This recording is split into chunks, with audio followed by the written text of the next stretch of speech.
Bonjour, bonsoir, bon après-midi, ça va bien? Oui! Donc, je serai votre animatrice de cet après-midi. Tout d'abord, on va demander le silence, hein? Parce qu'on a quand même 3 bonnes invités, on a le plaisir de les accueillir, donc on va bien écouter. Donc, on vous fait confiance. Les filles, merci d'être là. Merci. Hein? Je suis contente que vous avez accepté notre invitation à parler à nos jeunes. Pourquoi on les a invités? Pourquoi on vous a invités? Parce que je pense que vous êtes de role model. Vous êtes de beaux modèles pour vous, les filles, les garçons aussi, parce qu'elles ont connu un cheminement comme le vôtre. Elles ont été à votre place il y a quelques années et ça fait pas longtemps. Donc, bienvenue les filles. Merci. Comme un petit speech. Juste pour les présenter, nos 3 invités, elles sont issues, comme je l'ai dit, des programmes régionaux. Donc, elles ont fait partie du Lac St-Louis ou d'autres programmes régionaux des autres régions. Lara et Jessica ont même rapporté la médaille d'or aux Jeux du Québec en 2014 sur les couleurs du Lac St-Louis. Nous aussi, elle a eu une médaille d'or cette année-là. Dans le palmarès, elles ont également passé à l'histoire en rapportant les Jeux du Canada en 2017, l'année passée, sous les couleurs des équipes du Québec, dans la catégorie U18.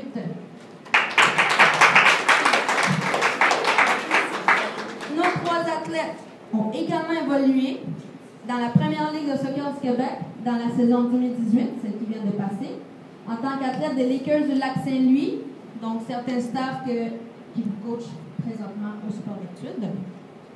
Et aussi, elle passe à l'histoire dans la Coupe U17 qui vient de se terminer parce que c'est la première fois que le Canada s'en va en demi-finale.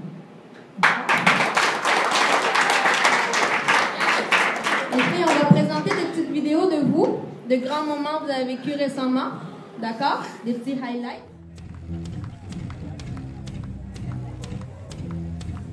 Group D continued with the meeting between Canada and Colombia. There was very little goalmouth action in the first half except for this rather Williams and Michel led to treatment for the goalkeeper, but she was able to continue. A real turning point as we reached the 3/4 mark of the match was a second yellow card. Off went Andrea Perez. Penalty from Maria Marez Perez was saved following Antoine's foul on Robledo. Nevertheless, Maria Reyes managed to send the ball against the crossbar, but it didn't take long for Canada to take the lead. Caitlin Shaw with the corner, Jordan Heitema with a simple header. So now it was 1-0 to Canada, up against 10 opponents. Another long-range effort, this time from Caicedo. Again, saw Colombia come close.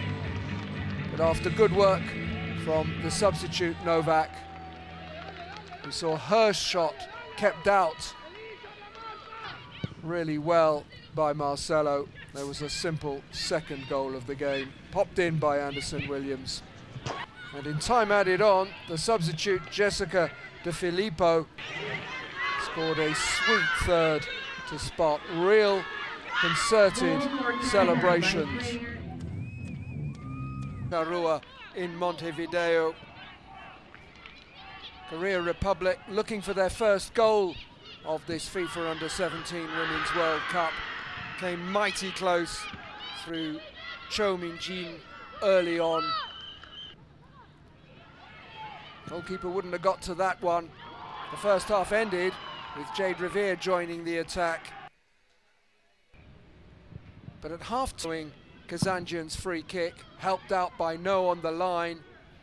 But this time, she wasn't so lucky. She flapped at that corner kick, and Jordan Heitema lifted it into the net. 2-2 for Heitema, and now Canada had a lead to hold on to. and was absolutely devastated as she went down the tunnel. But Canada refused to feel sorry for themselves. The lively Laura Kazanjian tried her luck from a fair way out and sent it into the net for 2-0 to the North American side. Back-to-back victories for Canada. Korea Republic yet to get off the mark. 2-0 is how it ended. Let's not forget, as New Zealand and Canada aim for third place at the FIFA Under-17 Women's World Cup, that both have gone further than ever before. They can be proud of their achievements. And what a start we had to this match. Canada were guilty of playing a bit too much football in their own penalty area. Goalkeeper Anna Karpenko's attempt at a clearance wasn't perfect.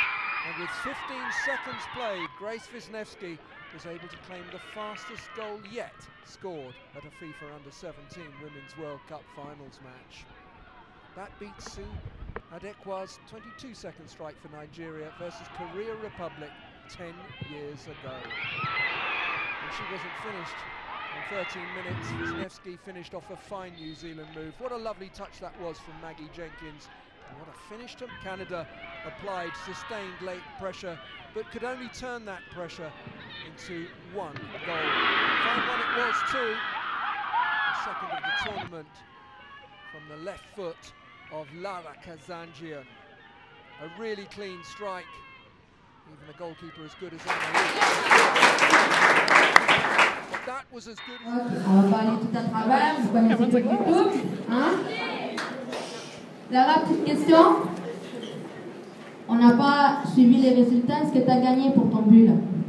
Quoi? Le bot qui a eu le meilleur but, Oh. vous savez? Est-ce que tu as gagné ou pas? Ah non. Non. Non. On a voté pour toi. Les filles, un petit peu à tour de rôle, racontez-moi brièvement, parce que le parcours est quand même long, mais comment vous vous êtes rendu là, à jouer sur ce terrain-là? Well, I started playing soccer when I was 4 years old, and I was actually on Sophia's team. So. Okay. Anyways, so yeah, I just really fell in love with the sport right away, and I continued playing soccer. So I did sport-études for Sec 1, and then I went to the National Training Center, and then yeah, so I got called to the national team, and then just recently I actually didn't make the CONCACAF team. So I don't know if you guys know, but before the World Cup, there's a tournament called CONCACAF, and it's basically all the teams in North America and Central America that play in the tournament, and the top 3 qualify for the World Cup. So I didn't make that tournament, and obviously I was disappointed, but I was still watching the games, and I really wanted the team to do well, and I was happy for everyone who did make it. Yeah, so I really wanted the team to do well also because I wanted to go to the World Cup. I was disappointed, but I still I took that as a motivation to work harder and improve myself and show the coaches that I can make the team. So I think what really made me get where I am is just never losing hope, and just I think with that experience I really got better, and I just worked twice as hard than if I did actually make the team. So yeah.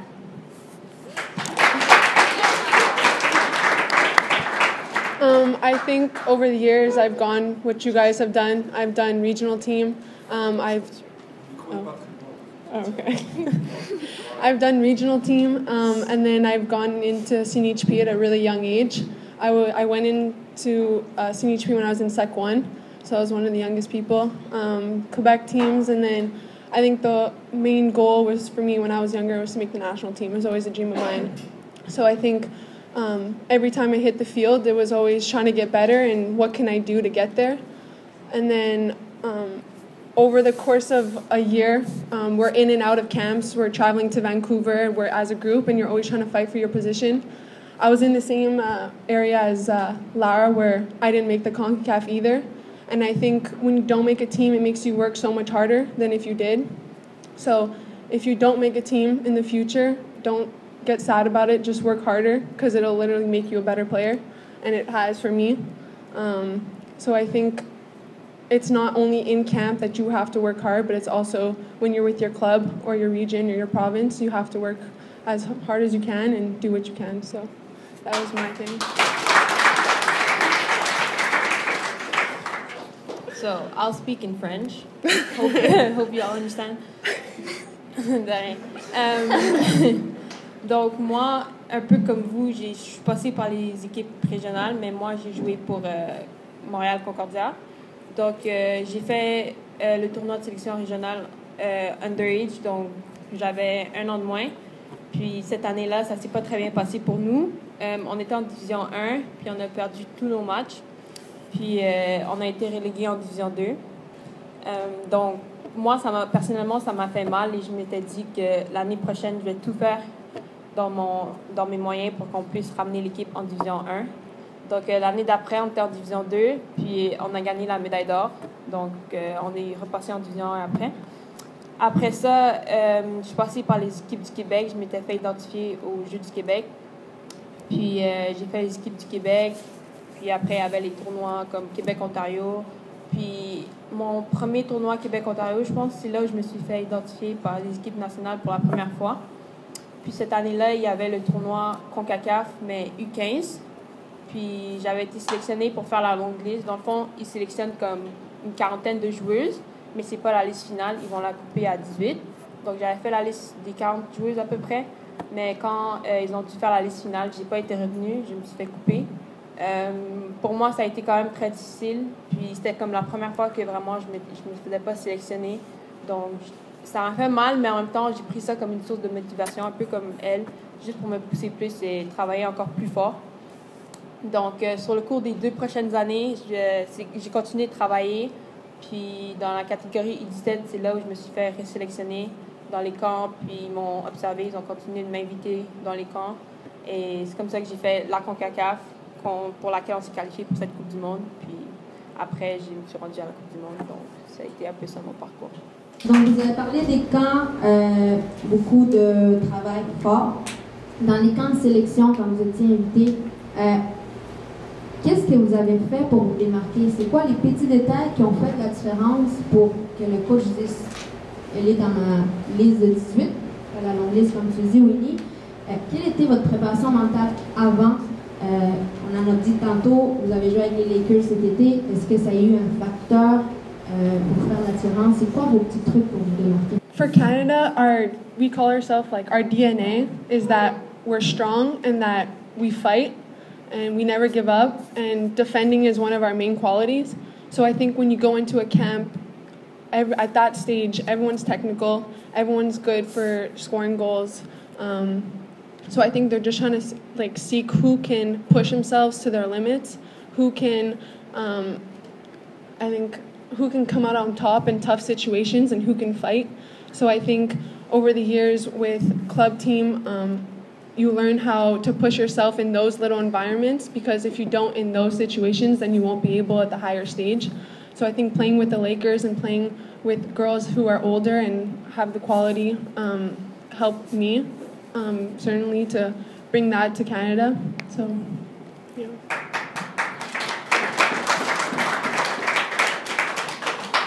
For me, I think playing with the Lakers really, really helped me to get to the World Cup, because it was just like a much higher level, and I improved a lot over the past summer because of that. And I think for the camps, for me personally, mentally is a big part. And if I'm not ready mentally, then I know I'm not going to perform like I want to. So before games or camps, I like to set objectives for myself. And like my goals are clear for what I want to do. So yeah, for the camp before the tournament, I knew that was my last hope to make the team. So I was really, really excited. I was more excited than nervous, because I knew that this has been my dream for so long to be at the World Cup, and I was excited that I had an opportunity to actually make the team. So I didn't take it as a source of nervousness. I was more excited to show what I have, and I just knew I had a chance. So I just tried my best, and I prepared myself mentally well, and I guess it paid off. So.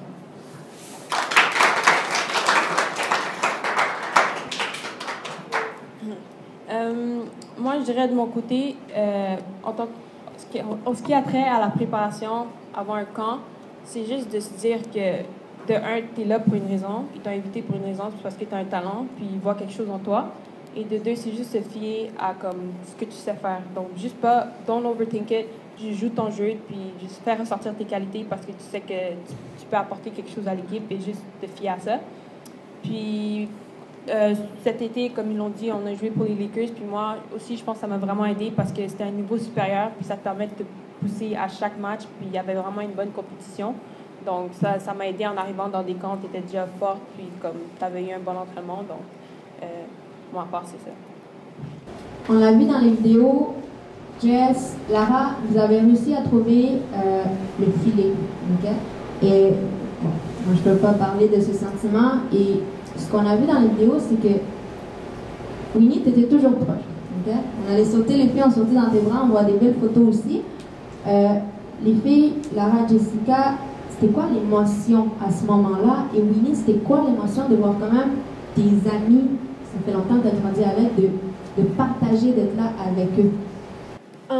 As a striker, I think you always dream to score your first goal with the national team, and that was my first international goal. So it was a very happy moment for me. I think what made it more special is I was able to share it with the people on the field. I think in one of the clips you see me hugging Julianne, and it's like, just like, biggest smile ever. And I think it's the fact that everyone around you is so happy for you that it makes the situation even better. So obviously it's something I'll always remember, and that I'm really grateful for. So. You always go last. In the game against South Korea, I was just so happy to finally put the ball in the net. Same for me. It's always been a dream of mine to score in a World Cup, and that was also my first international goal. So it was a really big moment for me, and I'm probably never going to forget it. But also, as you saw in the picture, I'm running up to Winnie, so it was just great to share that moment with her. And especially in that game, it meant more for the team because we had gotten a red card, so we were down a player. And obviously, it's hard to score another goal when we're already down a player. And plus, the player was our captain, so we had to, show resilience. And, just because I scored doesn't mean, the whole team was involved. It was a team. The whole team was just, really strong, and we were resilient, and we actually, scored another goal. So, and we won that game 2-0. So it was just, really great that happened, and I was proud.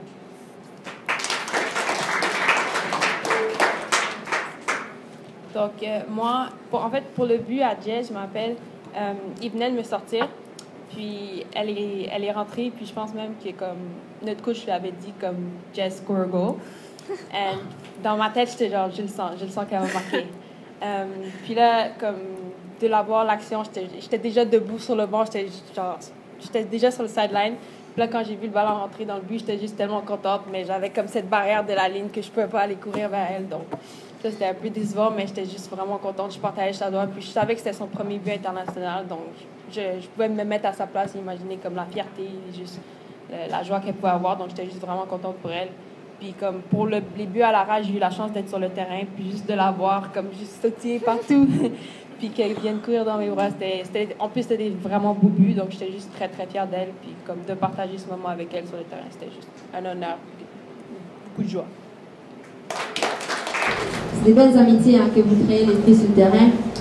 Les filles, on va sortir un peu du foot parce que, bon, nous, on vous connaît un petit peu plus dans votre vie personnelle, mais aussi académique. Ça fait longtemps qu'on vous voit grandir. Donc, votre carrière d'athlète, votre parcours d'athlète de haut niveau est quand même bien lancé. On ne connaît pas l'avenir, mais on vous le souhaite. Mais là, il y a une autre réalité que vous vivez, et c'est la réalité d'étudiante. D'accord? Et déjà là, je tiens à dire que les filles, elles sont en plein examen, elles doivent rattraper un mois et demi d'école. Donc, c'est quand même, c'est quelque chose. Vous le savez, là, quand vous manquez, c'est long. Donc, quelles sont vos ambitions au niveau de vos études? Et je sais qu'elles sont grandes. Donc, j'aimerais vous partager avec elles parce que c'est très, très important la réalité que vous vivez, tout le monde ici. Donc, moi, en ce moment, je suis au cégep, j'étudie en Health Science à Vanier. Donc, moi, dans le futur, j'aimerais me diriger en sciences, potentiellement en médecine. Donc, c'est sûr que c'est difficile. Après un mois et demi d'absence à l'école, c'est difficile de rattraper. Il faut juste que tu sois organisé, discipliné, que tu suives tes cours, tu essaies de parler à tes profs et des gens dans ta classe juste pour être à jour dans ce que vous faites en classe. Donc, c'est juste vraiment comme si tu as un objectif, juste le suivre puis faire tout ce que tu peux pour essayer d'y arriver puis vraiment être organisé. Donc, moi, c'est ça. Comme j'ai dit, j'aimerais me diriger en sciences plus tard.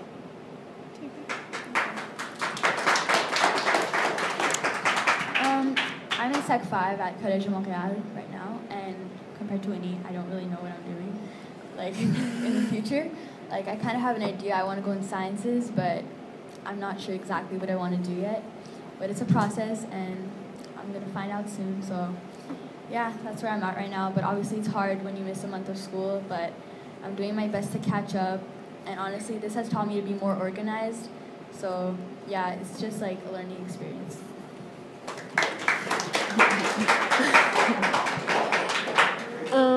Well, for me, I was at John Abbott. I recently just stopped going because I have the opportunity to go to university in the States at the beginning of January. So I'm going to be going to Louisville. It's in Kentucky. So I'm really excited to go there.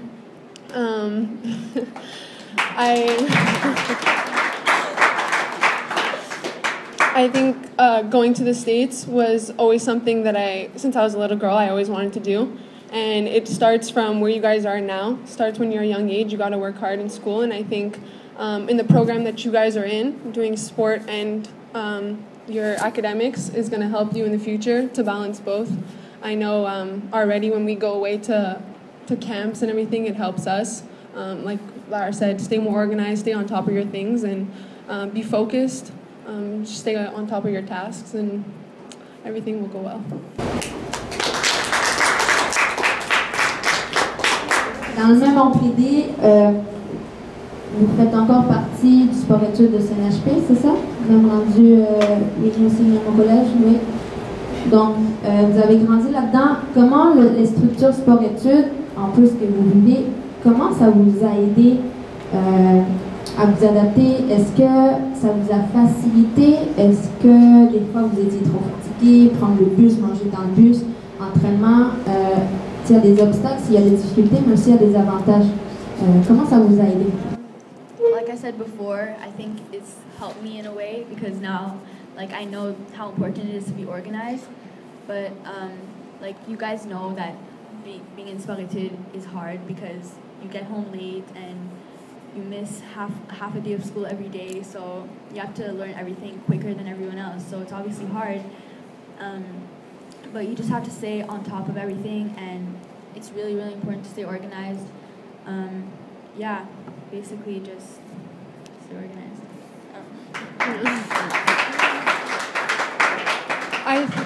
I think when I was younger, I didn't realize how much of an impact or how much I would learn doing sport-études and coming here every day and practicing.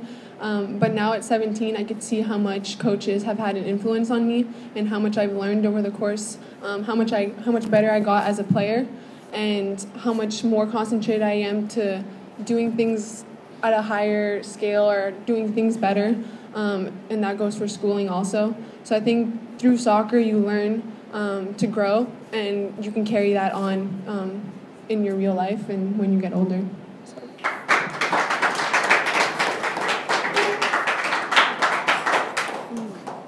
Pour moi, quand je suis entrée en sport-études, c'était un peu genre différent, comme je n'étais pas habituée à ça. Donc au début, je dirais quand même que c'était difficile. Donc j'ai dû m'habituer assez rapidement. Mais maintenant que ça fait peut-être 4 ans que je suis dans ce programme, je me rends compte à quel point ça m'a aidé parce que très vite, j'ai dû apprendre à m'organiser, être disciplinée. C'est ça, c'est difficile de rentrer tard chez toi après devoir faire tes devoirs et tout, manger dans le métro, des trucs comme ça. Mais c'est des trucs qu'il faut faire parce que comme on aime ce sport, puis on veut pouvoir le faire à un haut niveau. Puis en même temps, il faut que tu saches qu'à l'école, il faut que tu accordes le temps, puis comme juste faire les bons sacrifices. Puis comme Jess l'a dit, comme moi, ça m'a aidé à grandir en tant que personne, puis j'ai appris des choses sur moi que nécessairement je n'aurais pas su que je pouvais faire. Donc ça a juste été une bonne expérience pour moi, puis je continue d'apprendre de ça, puis ça aide à long terme. En fait, moi, ce que je comprends, c'est que vous êtes en apprentissage constant. Chaque étape de votre vie, ça vous demande de vous dépasser. mais aussi que vous êtes capable d'être reconnaissant de ce qu'il vous est offert et vraiment il faut de l'effort de vous, pas juste de l'extérieur. C'est ça? Les filles, comme on l'a dit plus tôt, vous êtes passées souvent à l'histoire. OK? Donc, Lara a 16 ans, c'est ça? 16 ans, 17 ans. Donc, vous êtes passées à l'histoire.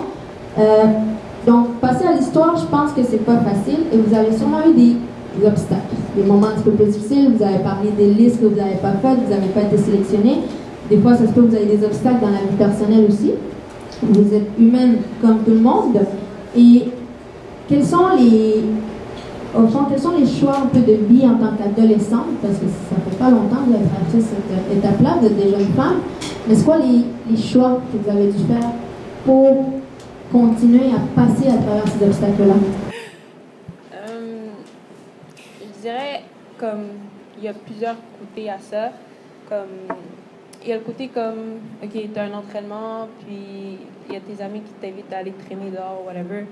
Puis comme bon, moi personnellement, je pense pas que ça a toujours été difficile comme choix parce que je savais tout de suite que je voulais aller m'entraîner au soccer parce que c'est ça que je voulais faire, je voulais aller loin avec ça, puis tu peux toujours essayer d'aller voir des amis plus tard. Donc mais sinon, pour moi, les obstacles que j'ai eus souvent, c'était... Moi, j'étais quelqu'un qui me blessait énormément avant. Puis, je me rappelle, il y a plein de fois où j'ai cru que comme j'allais jamais guérir de ma blessure. J'ai déjà été out pendant comme un bon 6 mois. Puis, des fois, c'est dur sur le mental. Donc, comme tu penses pas que tu vas t'en sortir, puis les gens continuent de s'entraîner, eux, ils avancent. Toi, t'aimerais avancer, mais t'as l'impression que tu recules même. Donc ça, c'est juste comme ça construit, ça build ta force mentale. Puis il faut juste que tu continues de regarder vers l'avant. Puis tu te décourages jamais parce qu'il y a toujours un avenir meilleur qui s'en vient. Donc juste ça, utiliser ça comme source de motivation puis jamais abandonner.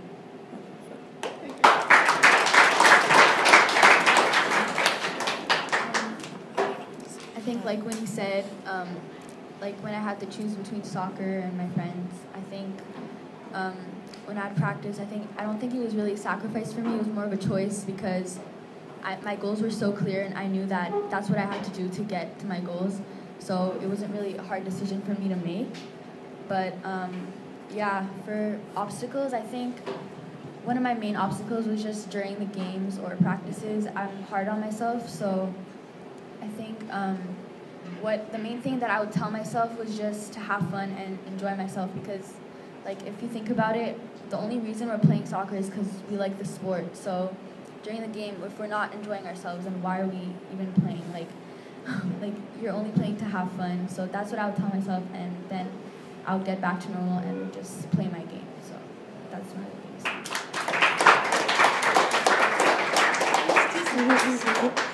things. I think the biggest challenge I've had is sometimes just, I think, people putting you down.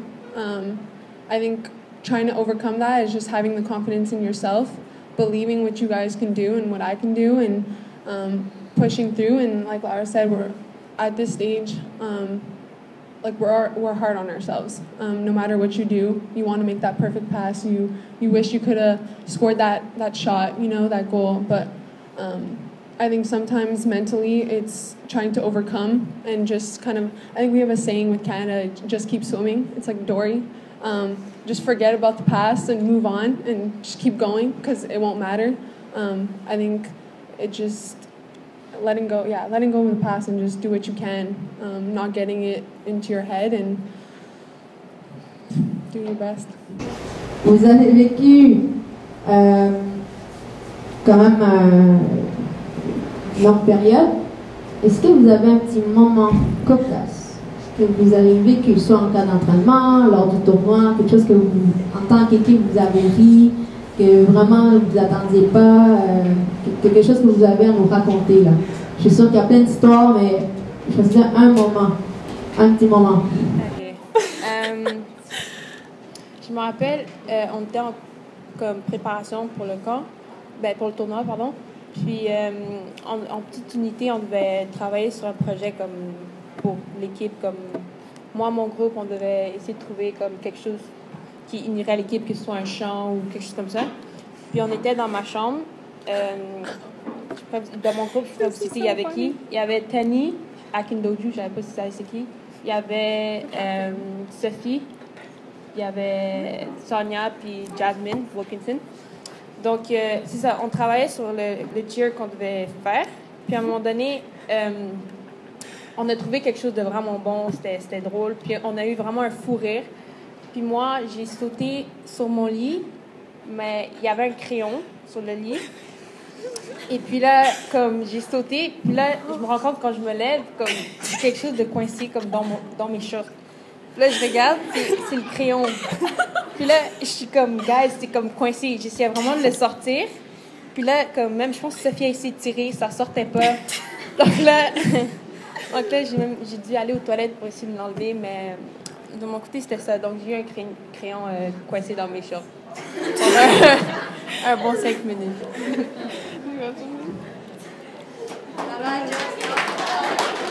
No.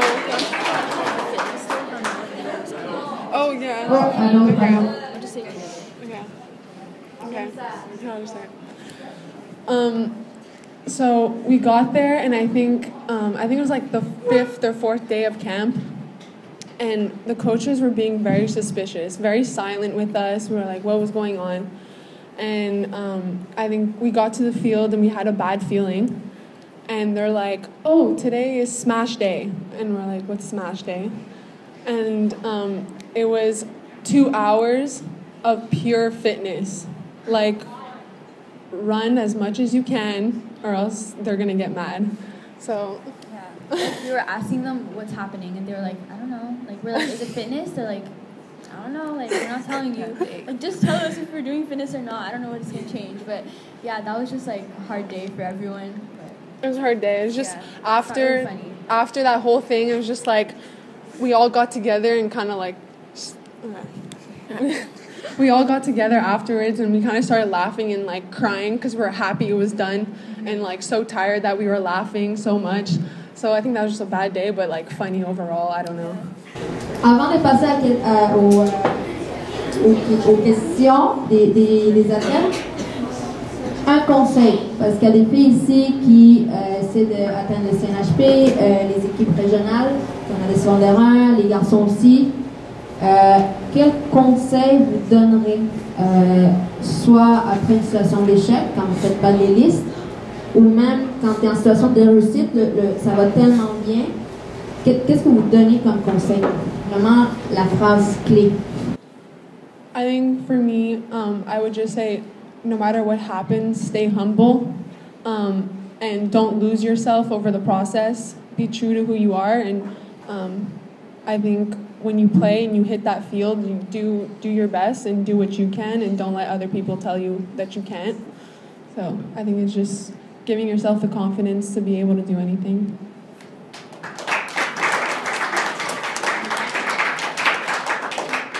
I think for me, it's just never losing hope, because let's say you don't make a team.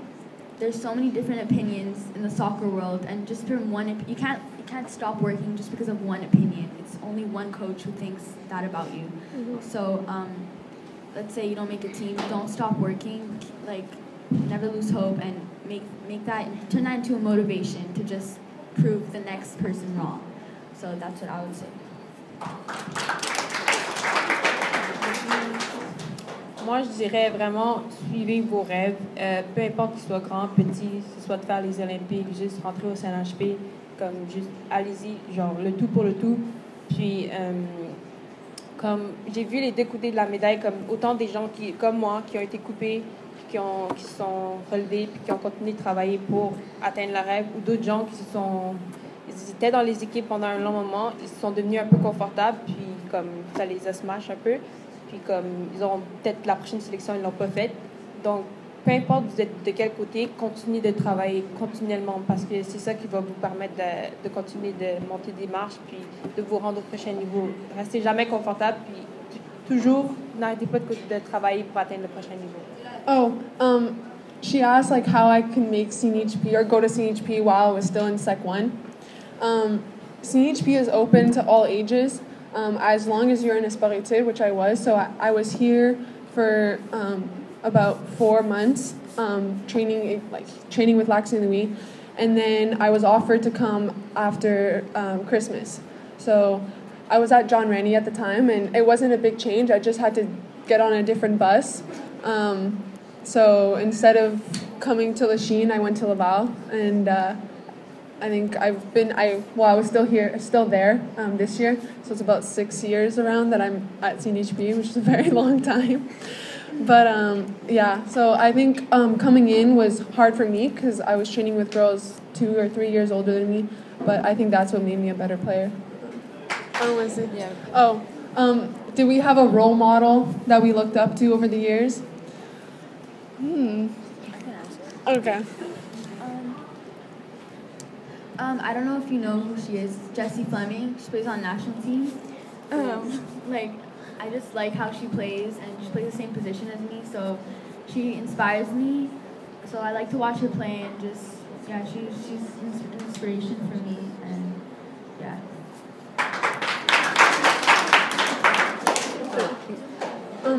I don't think I have one specific role model. I think I've looked up to a lot of people and different strikers, midfielders, wingers, and I think over that time I've learned different things from each one. So I think that's what, in certain aspects, I've grown from that. So.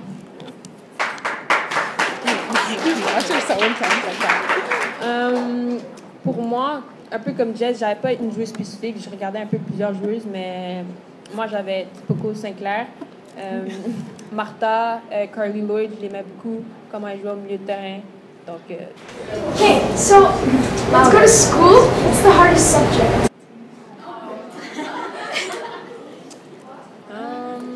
Right now, for me, I'd say Cal 1. Calculus 1. They don't know what that is. Okay, it's like math, like very hard math.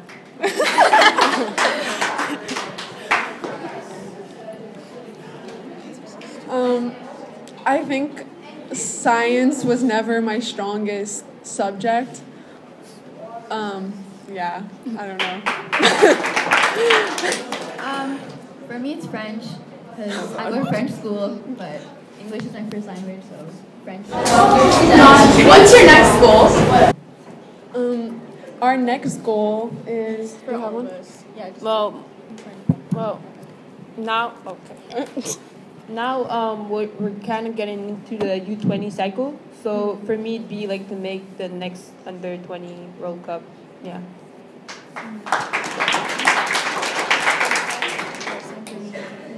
Okay. Well, I think for all three of us, it's the same goal, just to make it to the U20 World Cup. But it's in a long time. It's in 2 years.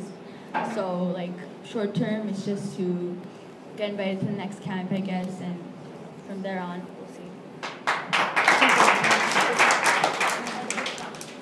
I think I'm going to start a new journey of my life in January. And I think for me is doing the best I can at university and showing what I can do. And it's a new crowd, so they don't really know me.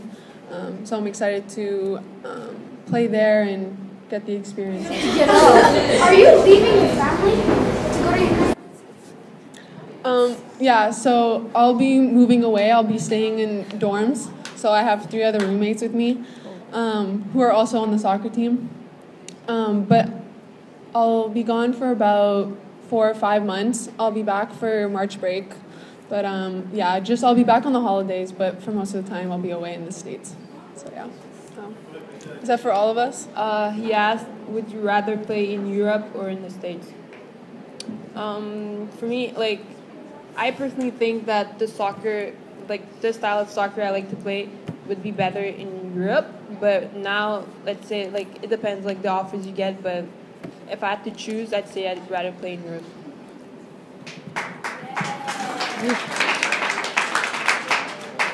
I think my plan was to always do my 4 years at university, get my education, and do everything I can there, and then look to eventually go to Europe because I do like the style of play there. And I think having the style of play of U.S. and Europe in your as a player is always good. So, yeah. Yeah, I have the same plan as Jess, just to go to university in the States for 4 years, and then after that, we'll see what happens. But preferably, I'd like to go to Europe because I just like how they play. They're more possession orientated, So, and that's how I like to play. But if there's nothing in Europe, then obviously the US is still a really good opportunity. Yeah, Europe is ideal.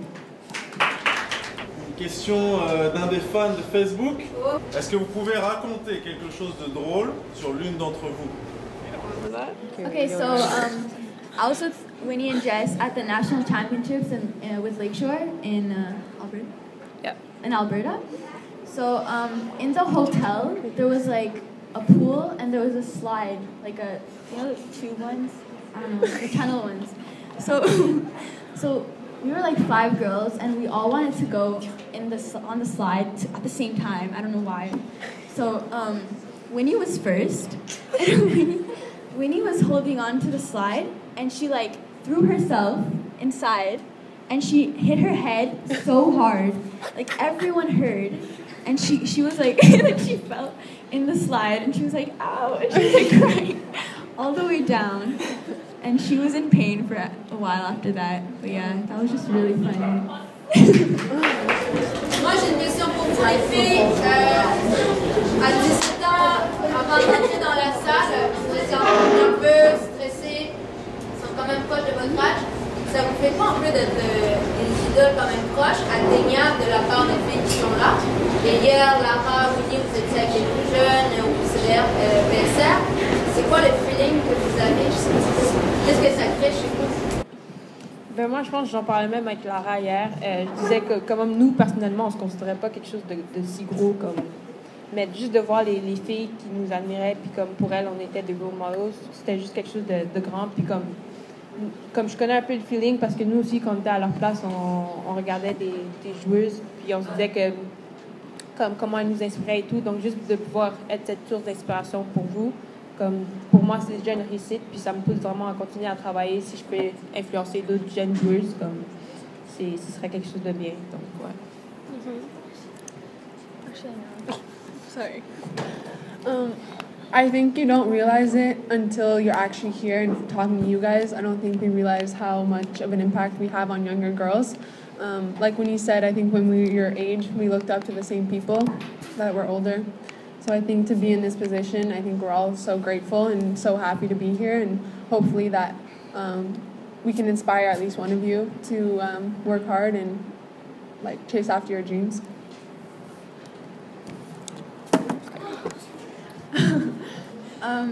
Yeah, like me too when I was younger. I remember when like national team players that were our age would come to talk to us, and I was just like, wow, that's so cool. I want to do that one day. And it's cool to be able to do the same thing, and I hope we're inspiring people as well. But also, obviously, this role comes with more, we need to have more responsibility, and we just have to be like more careful with what we do then, I guess. Mm-hmm.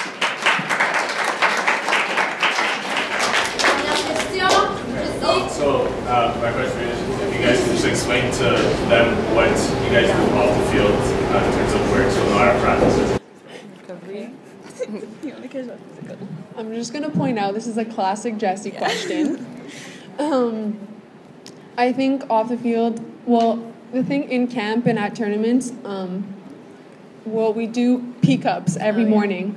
And so basically you have to pee in a cup and it tests your hydration. So if you're not hydrated that day, you're either not training or you have to chug like Gatorade and water. So I think it's important for us, especially to stay hydrated and drink as much water as you can. And then our meals off the field, so we had different portions that we needed to have after certain practices, if they were light or heavy, or if it was after a game. And they could always be like shoving protein down our throats after practice or after a game. Yeah, also every morning we would give in our pee sample, and also we would have to fill out a survey, and it was like how we're feeling, how many hours of sleep we got. So it was just, sleep was a really important aspect. I think during the tournament I slept like 10 hours a night because I knew I needed my sleep. But also before the tournament started, we were all doing a fitness program, and that was actually really demanding because we had to do like fitness twice a week and then strength also twice a week. So it was 4 training sessions a week plus practice.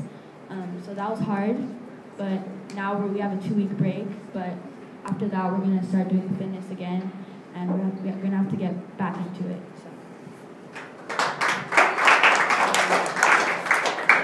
Bon, ils ont dit la plupart des choses, mais ce que je pourrais rajouter, c'est que aussi pour des gens qui sont un peu comme qui ont des petits accros, un peu des blessures par-ci par-là, on a l'opportunité de pouvoir sign up pour des traitements. Donc, tu as comme des slots de peut-être 15-30 minutes pour pouvoir te faire traiter par les thérapeutes là où tu as mal ou quoi que ce soit. Donc, il y a ça qui est aussi offert à nous. Donc, on est bien suivi et puis on est bien encadré.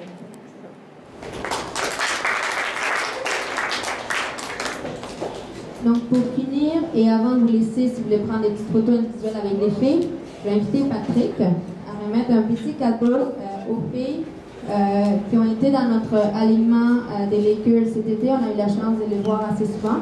Donc, alors, merci d'être venus pendant vos périodes d'examen. Et puis, vous allez garder ça en souvenir, j'espère, sur le plus longtemps possible. Vous allez pas le cacher dans un tiroir. Voilà. Félicitations. Finalement, je te donne un 10. C'est celui que tu voulais. Et le numéro... Oui.